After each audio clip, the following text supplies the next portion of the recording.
आदाब। आप देख और सुन रहे हैं 88.4 एफएम पर सदाए पीर पंजाल और मैं हूं आपके साथ आपकी अपनी आरजे अदीबा।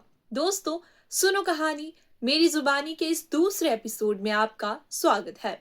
आज हम बात करेंगे एक ऐसी मिट्टी की जिसका जिक्र हजारों साल पुराने इतिहास में मिलता है।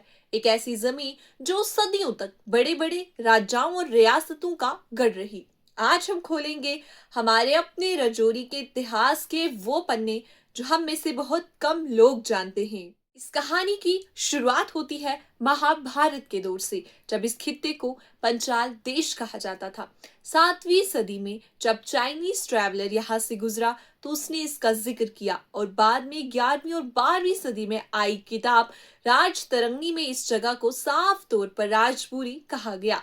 राजपुरी यानी राजाओं की नगरी, द लैंड ऑफ किंग्स। अब आते हैं सबसे बड़े सवाल पर कि इसका नाम राजौरी कैसे पड़ा।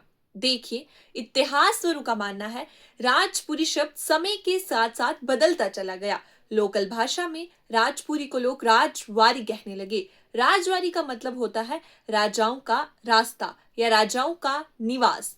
इस राजवारी शब्द को बोलचाल की भाषा में धीरे धीरे राजबारी कहा जाने लगा और वक्त के साथ जुबा और बदली और ये ही राजबारी आखिरकार बन गया राजौरी। यानी इसके नाम में ही इसका पूरा शाही इतिहास छुपा हुआ है। इस सफर में एक मोड़ और आया। साल 1830 सीई में पंजाब के महाराजा रंजीत सिंह के आदेश पर जम्मू के महाराजा गुलाब सिंह ने इस रीजन को अपने कंट्रोल में किया। जब ये इलाका जम्मू और कश्मीर प्रिंसली स्टेट का हिस्सा बना तो महाराजा गुलाब सिंह ने इसका नाम बदलकर रामपुर रख दिया।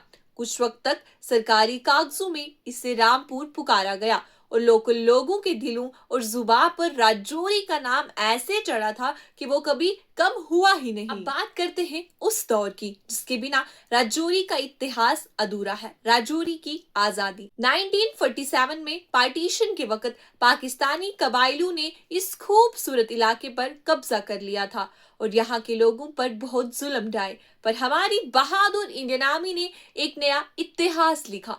12 अप्रैल 1948 को ब्रिगेडियर मोहम्मद उस्मान की आगावाही में इंडियन आर्मी ने एक शानदार काउंटर अटैक किया और दुश्मनों को खदेड़ कर राजौरी को पूरी तरह आजाद करवाया। इसलिए हर साल 12 अप्रैल को हम बड़े गर्व से राजौरी डे मनाते हैं, जो हमारी आजादी और वीरों की शहादत का प्रतीक है। आजादी के बाद शुरुआत में राजौरी को पुंछ डिस्ट्रिक्ट के साथ जोड़ा गया था और इसे पुंछ राजौरी डिस्ट्रिक्ट कहा जाता है।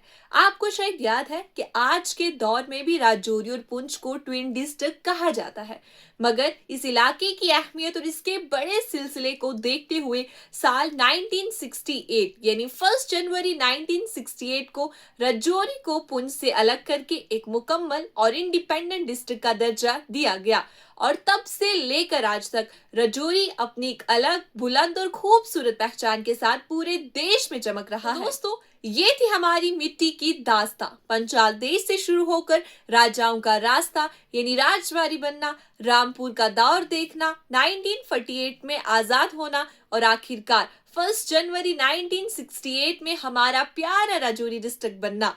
हमारी मिट्टी का हर एक जर्रा एक कहानी कहता है और हमें इस पर बहुत नाज है। आपको अपने शहर की ये दास्तां कैसी लगी मुझे कमेंट्स में जरूर बताएं। अगले फ्राइडे मिलेंगे किसी और अनकही अनसुनी लोकल कहानी के साथ। तब तक के लिए सुनते रहें सदाए पीर पंजाल 88.4 एफएम, अपनी जुबान अपना ख्याल। और हाँ, अगले फ्राइडे आप कौन सी कहानी सुनना चाहते हैं कमेंट्स में मुझे ये भी जरूर बताएं। मिलते हैं कमेंट सेक्शन में।